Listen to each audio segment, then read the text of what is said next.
Good afternoon, everybody. Welcome. I'm Shelly Palmer, and this is Crypto Wednesday. It's my live stream. I hope everybody is feeling great today. Let me know if you can see me. I see all of my LinkedIn friends and all my YouTube friends. I don't see many Facebook friends today because I think Facebook is not feeling as well as it could. We're trying something a little different this week. I'm back in New York City. We're using Restream to distribute across a whole bunch of outputs at the same time, and it's looking like Facebook didn't make the cut. Too bad. Says it's online. Doesn't look like it is. But I see the rest of you here. Welcome, Steve Jackson, and welcome everybody from LinkedIn. Welcome, Charlie, and the whole crowd from YouTube. Hello, Joey Lewandowski. My alter ego is on. Tom Hermit, welcome from New Hampshire. Glad you're here. Glad you're all here. Thank you all so much for coming today.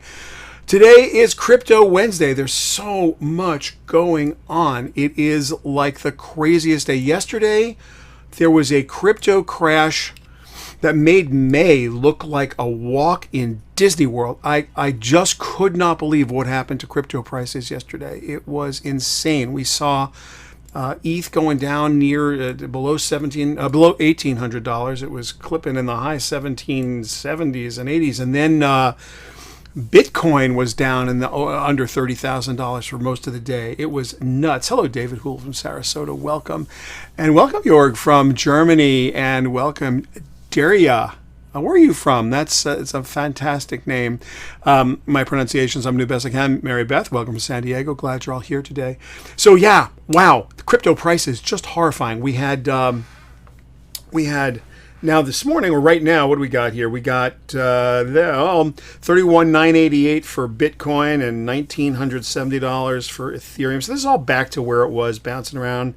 ADA is at $1.19. Link is at $15, which is a disappointment. Matic is only at 90 cents, 87.97. That's Solana's down a little bit too. Yeah, some of the ones you gotta love. Some of the things you love the most are not doing as well as they could, unfortunately.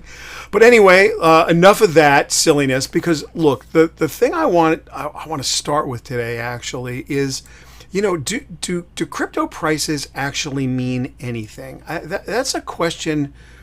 It's a question I really have been thinking about a lot. Every day I wake up and there's some story. There's somebody who is telling me that Bitcoin is a proxy for absolutely every aspect of the crypto world. That's silly. I mean, it doesn't make any sense. And, it's fun to look at the prices. Bitcoin's up or down, Ethereum's up or down.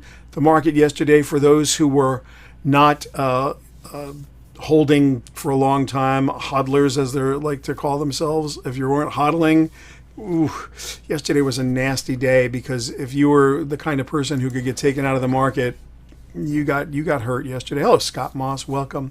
So yeah, I would think that saying that crypto prices have anything to do with crypto other than the price. I mean, the price of Bitcoin is what people are willing to pay for it right that moment. The price of ETH is what people are willing to pay for it right that moment. What does that tell you about the future? Nothing. What does it tell you about the past? Nothing. It tells you about the present. It tells you about right this second. That's what people are willing to pay. And I think seasoned professionals would tell you this, the S&P 500 is probably a better indicator of the health of the universe than the New York Stock Exchange or the Dow Jones or the NASDAQ. So everyone's got their own, indicators. Everyone's got their own signals they like. From my perspective, this is a big world that we are just getting into, and there's a lot of interesting stories that I'd like to cover and I'd like to talk about today that are far more interesting to me anyway, far more interesting to me than the price of crypto. So let's get to that right now. One of the things that's interesting, I think, is that, as you know, China kicked the miners out of the country, basically. They've outlawed mining crypto in China. And they banned crypto a lot of different times, in 2013 and 2017, a little earlier this year. There have been all kinds of bans in China. But this one was pretty serious. The way we knew it was serious was that the hash rate for Bitcoin mining came down because the miners went offline. But recently they've started to dump their GPUs, the graphics processing units, onto the open market. So they are rare as hen's teeth. Yesterday, I I got a note that yesterday morning I could go online at 7. I could physically go to a Best Buy, the one on 44th Street here on Fifth Avenue, stand online from 7:30 in the morning, and I could pick up a NVIDIA GeForce RTX 3080 Ti for $11.99. They had them in stock. Of course, they weren't available online, and by the time I asked anybody about it, they were already out of stock. So I think the stock was pretty limited. This is a $1,200 card. It's the 3000 series NVIDIA card. Many different companies make 3000 series cards. This is the latest and greatest graphics card. Of course, the number highest best use of these cards, crypto mining. You could also use it for AI. You could also use it to play video games if you want to. So of course, the thing I was interested in is, okay, if the cards are being dumped by the Chinese mining facilities, what do they look like? They're coming over in bulk. And we saw all kinds of interesting articles about how they were dumping these on the open markets. I went looking. So I hadn't seen anything. I haven't seen anything, even where to buy them in bulk, because I would think that if I could, but now they don't have the 3080 cards, they have 3060 cards, because that's what they had in China. And I think there were some 3070s also. So I went looking for 3080 Ti's, the titanium, the one that was $1,200 at Best Buy yesterday. So some people obviously got them. We got $1,749 on eBay, $2,000. These are people who I think got them yesterday or the day before. Some of these have just been listed. So we're still way above list price on eBay. I don't see any. Here's some enterprising person looking for $2,600. Wow. So these listings are insane, truly insane. You don't know what you're getting. I guess you'd have to really try to test and trust the eBay system of stars and who's who. Anyway, I just thought I would show you that. It made me laugh. There really isn't, and at least that I can find, a glut of graphics cards on the market that made it here. So when they show up, I'll let you know. 3060 cards are great. They should be relatively inexpensive. I heard they were going for between $250 and $300 from China. Again, you had to buy them in bulk. You were buying 50 or 100 cards. But considering that they're $700-800 here, if you can find them, it's a little bit crazy. So anyway, yeah. I should remind everybody that chat is where it's at. I see that everybody's really active today, and I'm very happy to see that. Please, talk to yourselves. Talk to me. This is an Ask Me Anything kind of day. We're going to cover some news today. We're going to talk a lot about cryptocurrency, the world of decentralized finance. We're going to talk about all kinds of stuff that's happened in the news that had interested me, mostly with the idea that we are going to work towards Web 3.0 over the next little while. Please tell me where you are in chat, and tell maybe one sentence about what you do so that each of you can interact with each other, because it's such a wonderful place for people to interact. Hello, Jason from Huntington. Hello, Shivandra from India. Welcome, everybody. I'm so happy to have you here. Let us continue on. Earlier this week, yesterday, Jeff Bezos went weightless for 3 minutes, and I have never had a Facebook post in my entire life that has gotten more right down the middle bifurcated comments about for and against. Now, I know that the billionaire space race that has been going on for the last couple of weeks is really a my rocket's bigger than yours story between a lot of these gentlemen, and at least that's how it appears. But realistically, and I think that every little bit of innovation, every time you test a scientific theory, every time you do something that's technologically difficult, you increase the body of knowledge of mankind, and you take those who will follow you and your posterity, and you improve it. You can't diminish what went down yesterday. It looked like a carnival ride. I will grant you that. Oh, look, he went up in the air in a rocket ship, and then he came down with a parachute. I get it. It was fully automated. They were passengers in a self-driving vehicle. There was no pilot. The booster stage touched down on its own like 2 feet from where they thought it was supposed to land, like from the bullseye. They touched down safely. They were at the edge of space. Yes, they only went Mach 3. I get it. You need to go roughly 17,000 miles an hour to get to orbital velocity. That is a whole other level. Yes, Elon Musk made it there. I get it. SpaceX has been doing this for a couple of years. They've had the Crew Dragon. They've done an amazing job at SpaceX. Not trying to take away from them. Is there any reason to believe that billionaires and millionaires should or shouldn't be allowed to plunk down their money and take a thrill ride? No. They can do whatever they want with their money. People were saying they should be curing hunger. They should be curing the pandemic. They should be building infrastructure. Everybody's got their own ideas about what these gentlemen should do with their money. Here's the thing. It's their money. They should do what they want with it. What they've chosen to do with it, though, is enrich your life, even though you don't believe they have, because every single thing that went down yesterday with Jeff Bezos, even his ridiculously tone-deaf statement, and it was tone-deaf, about how everyone at Amazon and every worker paid for that space flight. Yeah, of course they did. I don't know what he was trying to say. I really don't. And since he's the richest guy in the world, there's a concept, and I don't want to curse from the stage here, so I'm simply going to say there's a concept called FU money, and you all know what that means, right? I mean, it's are you wealthy enough just not to care what anybody thinks or says? Well, he's the richest guy in the world, so there is no one else to go see. That's the highest level of. So I can't say what he's allowed to say and not allowed to say, and I'm not going to pass judgment on Jeff Bezos' demeanor or behavior, and it's not for me to say whether he's a good guy or a bad guy. What I am going to say right now is that I am absolutely sure that what was learned from yesterday's flight was meaningful. What will be learned from every flight will be meaningful.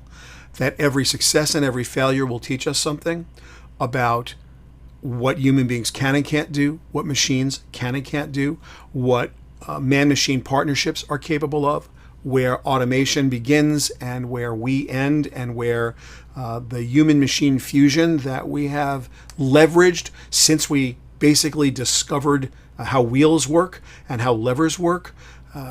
Every single increase in that body of knowledge is meaningful to every one of us. And though you might not see it, and I understand there are better ways to spend money, and I understand we have real problems, the quest for knowledge and exploration is part of being a human being. I mean, we're always curious. Everybody goes and tries to find the new. And to me, I'm very optimistic about technology. I'm an optimist in general and by nature. I think anyone who I see, David Houle is here. David is a futurist. He's an incredible writer and also someone who I think is very optimistic.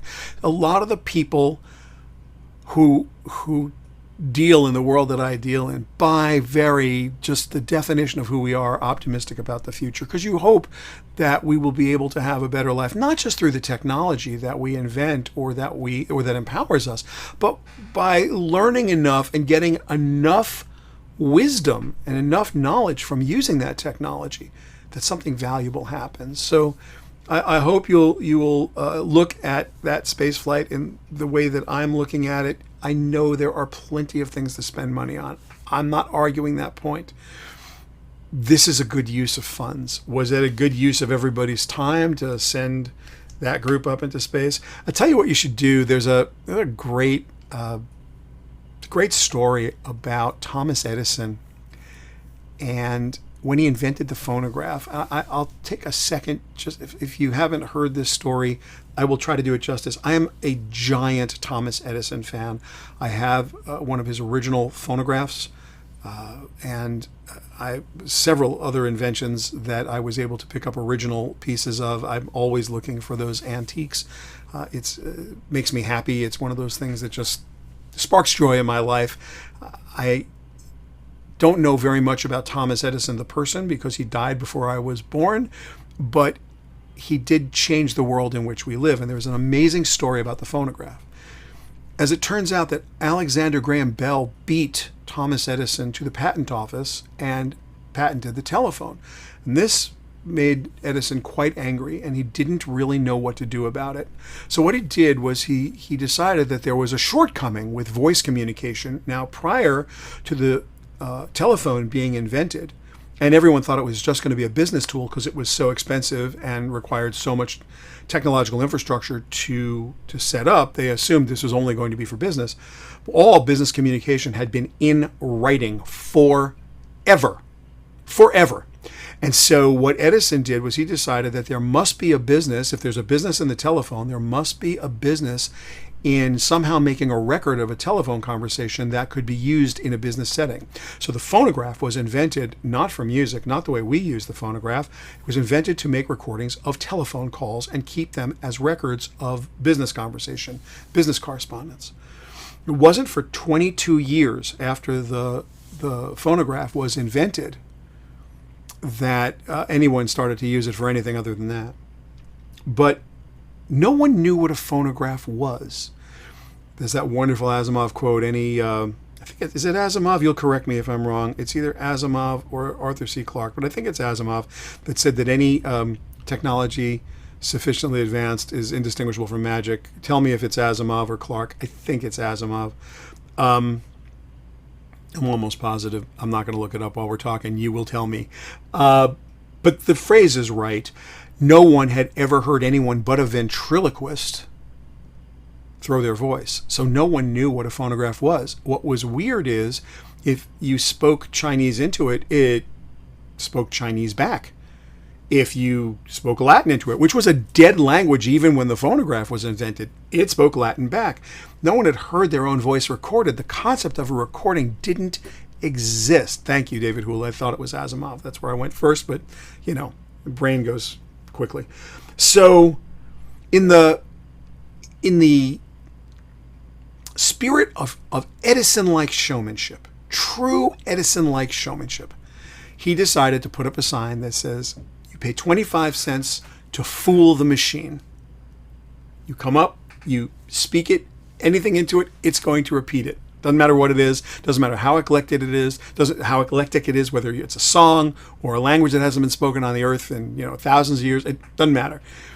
And he did this to show off the technology, to get people. Now, the priests were calling it the devil's work. There were all kinds of crazy going on for Edison with his phonograph. In that spirit, you had IBM Watson playing Jeopardy. I will tell you, in my humble opinion, and it's one man's opinion, and I'm not the richest guy on earth, and I don't even pretend that I'm the richest guy on earth. I think they were trying to do that yesterday with this, hey, I'm going into space, and I'm going over the Kármán line, and yeah, I'm going to be weightless for 3 minutes. I think it fell flat. I think it was ill-timed. The pandemic is raging. The Delta variants are going crazy. People are in very tough circumstances all over the world. Was this the bright shining star? Was this the... I don't know. I probably not. I mean, probably not. So I feel like we didn't do ourselves any favors. Jeff Bezos didn't do us any favors yesterday with this stunt. But it doesn't diminish how hard it is to do. I mean, it's just really hard to do, and you gotta give some credit where credit's due. We got a good question here, and this is, you might not be able to read this. Let me see if I can read it for you. So let me get this straight to people. It's just fine for the government to take your money and taxes and give it to NASA to do stuff in space, but it's a problem for someone else to use their own money. Yeah, well, I mean, that's what a lot of people were saying yesterday, that they'd like to have NASA do the work. And I think that public-private partnerships have been around for a long time. I think they work well when they do. And I am absolutely a fan of public-private partnerships and the government working in concert with private industry to get stuff done. I think there are a lot of, if you look in bio and if you look at medicine and biotech, there are a lot of good public-private partnerships over the years that have made us all better and healthier and generally, better off. Anyway, I just wanted to bring that up. I thought that was important. I know a lot of people didn't think it was important. It's one other thing that caught my attention yesterday before we get deep into crypto today.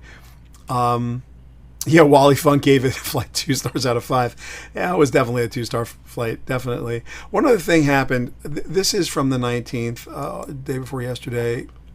Are we at cyber war? Our government called out the Chinese government as the probable benefactor or condoner of the Microsoft Exchange hack from a few months back last year, and well, I guess it was earlier this year. And then proceeded to say they hadn't decided what to do about it yet. And they, the Russians get sanctioned when they do stuff like this, and people were saying it was hypocritical. And a couple things come to mind. I just want you to think about the technology for a second. First of all, nation states are behind this kind of stuff. I think it's really hard to figure out if it's really them or if they're framing somebody else or covering their tracks, what the breadcrumbs are. I think the best of the best don't get figured out.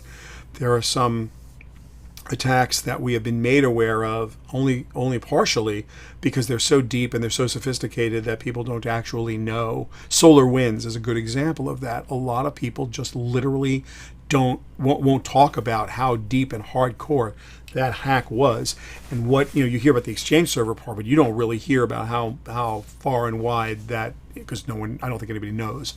A lot of people I've spoken to don't speak openly about it and don't want to go on record talking about it. I wrote something the other day. I guess when it happened, if a nation state bombed a Microsoft data facility, we'd go to war.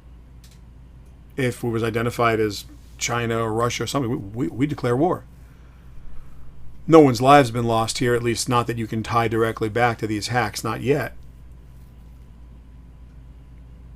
You're hitting somebody in there, where it hurts almost as much as, damaging property. You're damaging their ability to do business. You haven't taken a life, to be sure, but you damage my building, you damage my infrastructure. Same. That's the same as bombing a building that nobody was in. I can't see the difference in my own mind, how that's different. And the fact that it was done from mainland China or mainland Russia or mainland anywhere, yeah. So if they shot a missile over here and dropped it on a Microsoft data facility and there was nobody in it, nobody died, what would we do? That's what happened. That's exactly what happened. What would we do? The idea that that's not what we did, that we didn't turn right around and go, wow, this is unacceptable, that's really interesting to me. And I think you ought to be asking questions that have a little bit to do with that. I'd want to see those questions asked. We do talk a little bit about that kind of stuff on my favorite pastime, which is TechStream with Shelly Palmer and Seth Everett. And if you're not aware, this is a podcast that we drop every Tuesday, so it dropped yesterday. Seth and I talk about pop culture and tech and where they intersect. It's a good conversation. Seth is amazing. He's got a great following.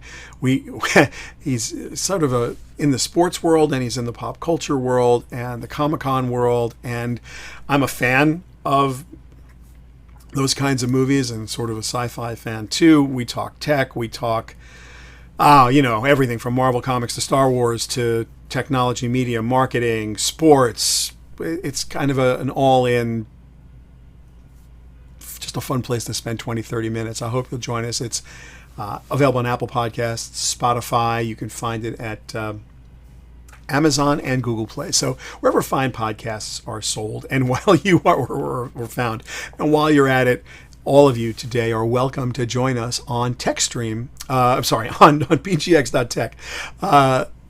This is a private social network I know many of you already ascribe to or subscribe to or are on. The link is in the description of the video you're watching right this very moment. It's a private network.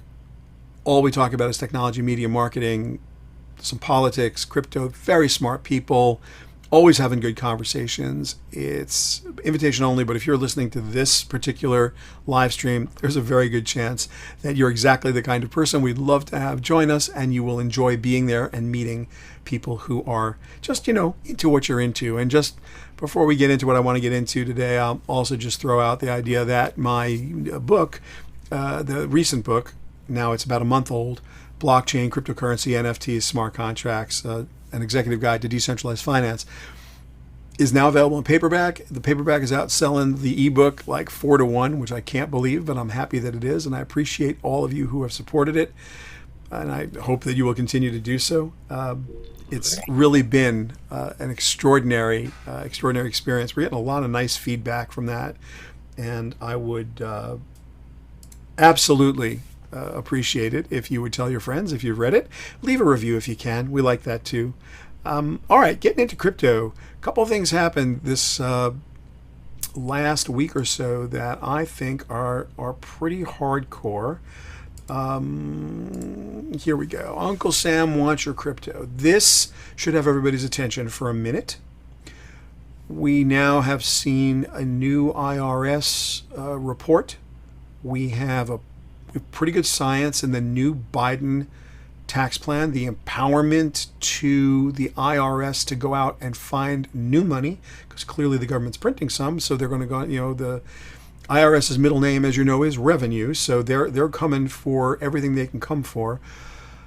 Where are they now? What's interesting to me is that they went and they did some John Doe warrants on Kraken and a couple of other exchanges. So they're looking at the exchanges. They went looking for crypto transactions between 2016 and 2020. The IRS was very interested in those transactions.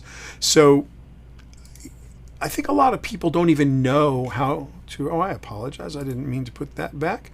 But I think a lot of people didn't really know how to report their crypto trades, because I'm not sure the IRS has really well defined it. And this is something you might want to talk to your accountants about. It's something you might want to talk to your CFOs about if you're investing in crypto. And it's certainly something you should think about. I mean, I would be thinking about let me just see if I can move this away. I would be thinking about this if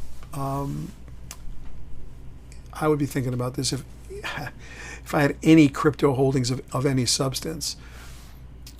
If you sell Bitcoin to buy something with, Bitcoin at the moment, every crypto, I'll use the Bitcoin just simply as a proxy for all crypto. If crypto is considered property, a real asset, or real property. So if you sell it, you've got a gain, if you have a gain.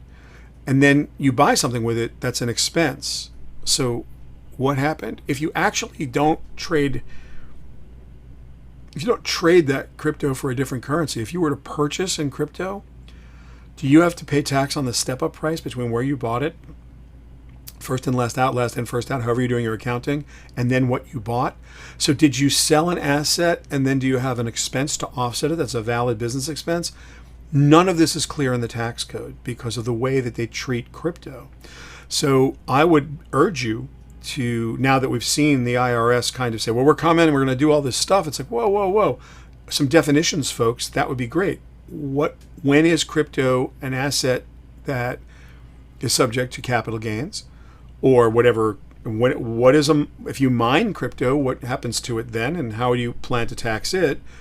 And if I spend it as if I am purchasing something with it that is a valid deductible business expense, what did I sell an asset to have an expense? If you're an accountant, this is something you definitely will weigh in on, you'll have a feeling about, but the IRS hasn't fully defined it. This is what I learned this week. And I thought that was critical because all the things we're talking about today, we're going to talk about right now actually, are completely related to how the IRS would treat or consider treating an asset that is crypto. Like if crypto, if you can expense it, if it's a currency you can expense, that's one thing. If you can't, then this is going to get weird. Can you use an NFT for ticketing and fan development? Now the answer is you absolutely can. There's a giant world of NFTs outside of just digital collectibles. I have an article at shellypalmer.com. This is the image from it. And the article just goes through different ways you can think about using NFTs, which are smart contracts, to create value by collecting data, by reducing fraud, by reducing ticket duplication or fraudulent tickets, by giving people a secondary or ongoing revenue stream, ways that they can be remunerated past the primary sale of whatever asset's being sold. Certainly, if you're dealing with tickets, there's an interesting way to get a piece of the scalper market. There's an interesting way to get a piece of the ticket broker market, because those secondary markets, generally the artists don't have any participation in any way. And so there is a really, really good way for NFTs to be used in across the entire range of ways that you would start to develop your fan base. We've seen some music folks do Dutch auctions. They'll mint, or they'll simply just create 10,000, 20,000 NFTs that they will put out there at a very low price. People will buy those NFTs, and that will entitle them to be in a Dutch auction, where they will, or be in a lottery to be in a Dutch auction that would allow them to get, for example, an opportunity to purchase a limited edition vinyl, or to bid on a limited edition vinyl release. We've seen that. We've seen tickets or VIP packages go in the same way, where there are a lot of small, low-priced NFTs put out in the marketplace to encourage the greatest amount of fan participation. Sports leagues are trying to make card packs. Everybody is sort of aware of what Top Shot is doing right now with the NBA, but I think every league that we are aware of has some plans or is working hard towards trying to figure out where blockchain and distributed ledgers and DeFi and ticketing and smart contracts all come together.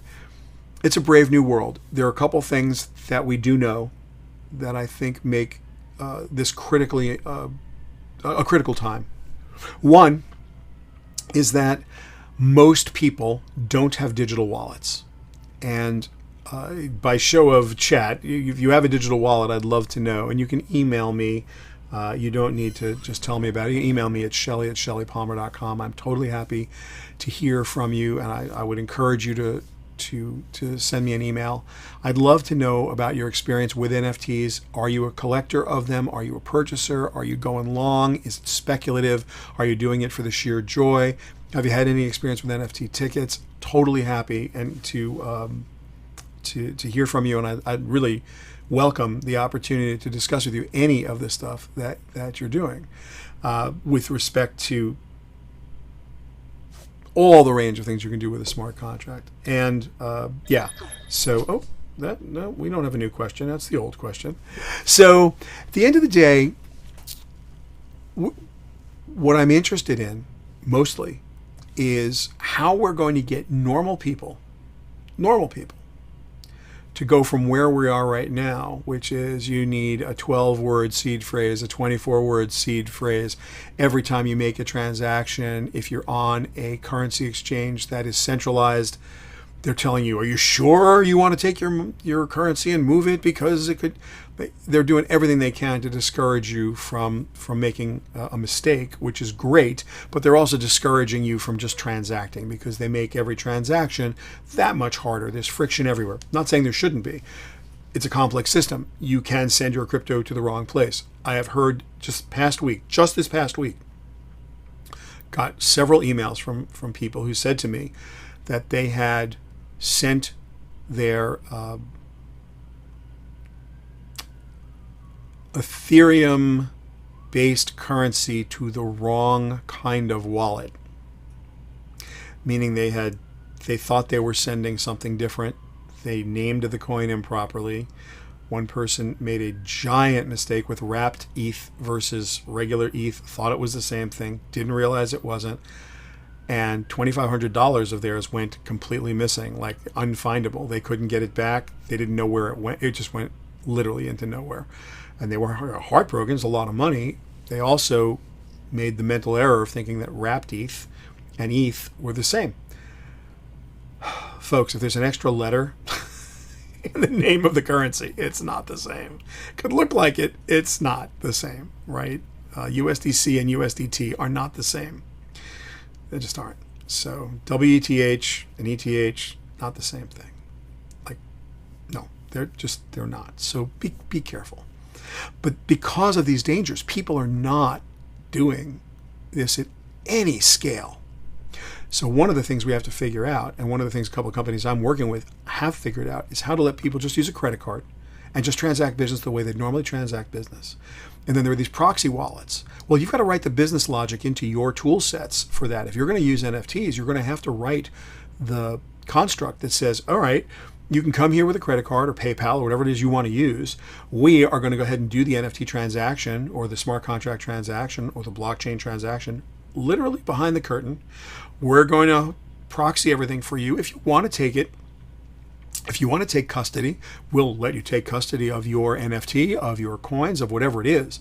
But other than that, we're going to hold it for you. Now, the problem is that this becomes a world of centralized players in a decentralized world.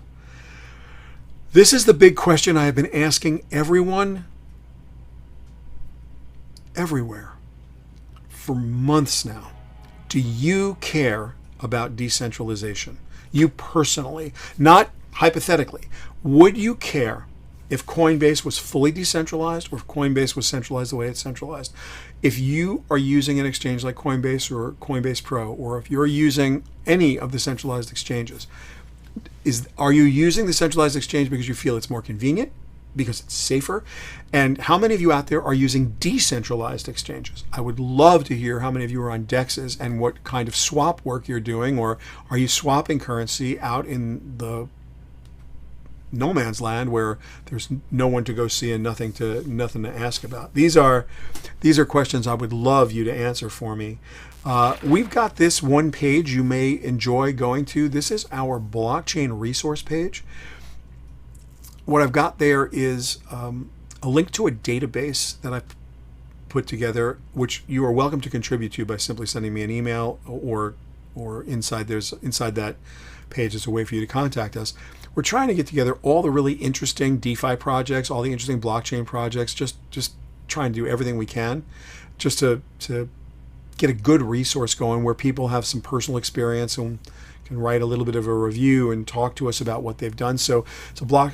Then there's just some links to things that would help you with some coding and just some wallet links. And they're not affiliate links. We're not making money on it. It's just information, and we keep updating it as best we can to keep it current. So if you see something there you don't like, or if you know something about that, or if you think it should be there or shouldn't be there, I hope you'll go visit shellypalmer.com/blockchain, and you will help us keep that data up to date and keep your experiences meshed in with ours, so that we can leverage all of our knowledge and we can all come together and just be better at this, right? The goal is to be better at this.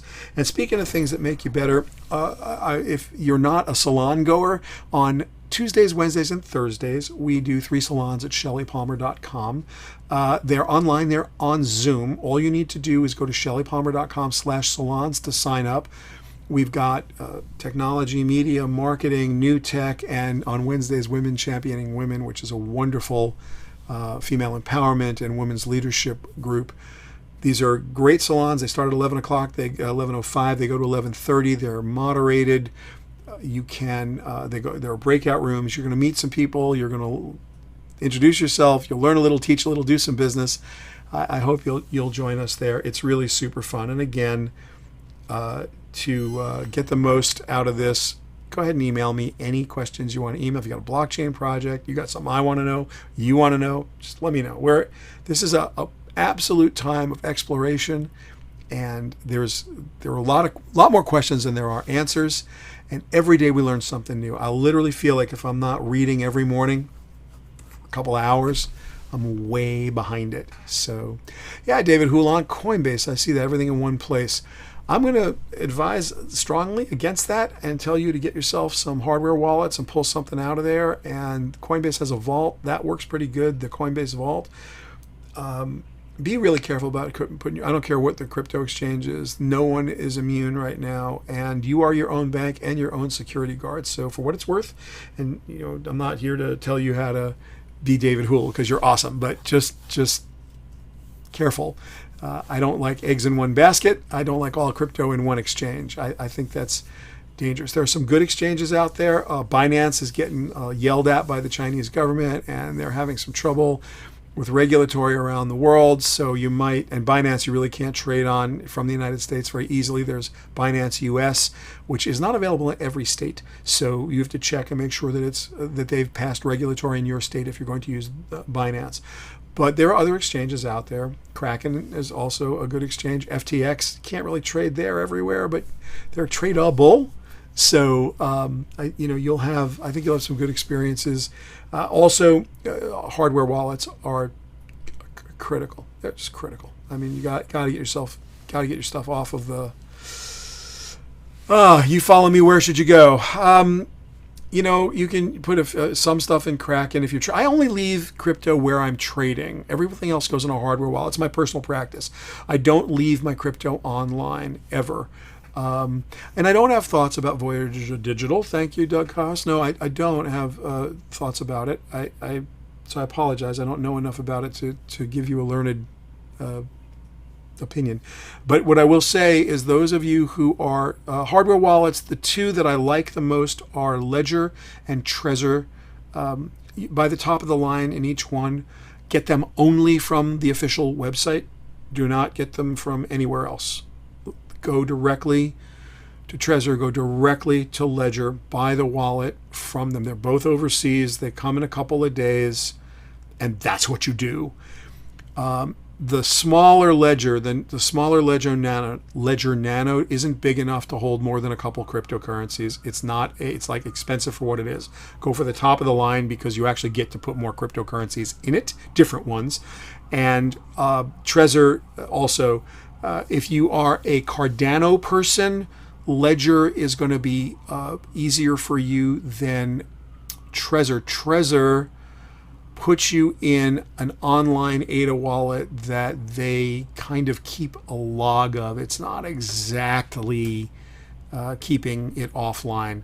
But remember, with ADA and some of the other currencies that are proof of stake, you stake your currency if you want to, if you're not trading it actively.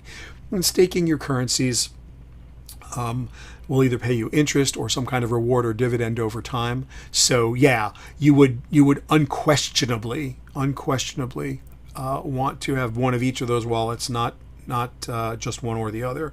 So I think they're on our resource page, the links to Trezor and links to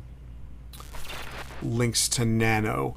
Again, please buy them only from the sites directly. I know it's like $5 more or $10 more when you buy it from the actual site, but there have been so many reports of people like doing weird things with wallets, hardware wallets. I don't want to go into the horror show. I'm just going to say, lesson learned, and check out the blockchain page. Go to there, grab yourself a hardware wallet. We are coming close to the end of our Cryptocurrency Wednesday. I'm really so interested in what blockchain projects everybody's doing. We have had such a wonderful group of inbounds since I started the blockchain book. The blockchain book has like opened up this floodgates. We're getting so many people telling us about their projects. I'm fascinated to know how you're thinking about it.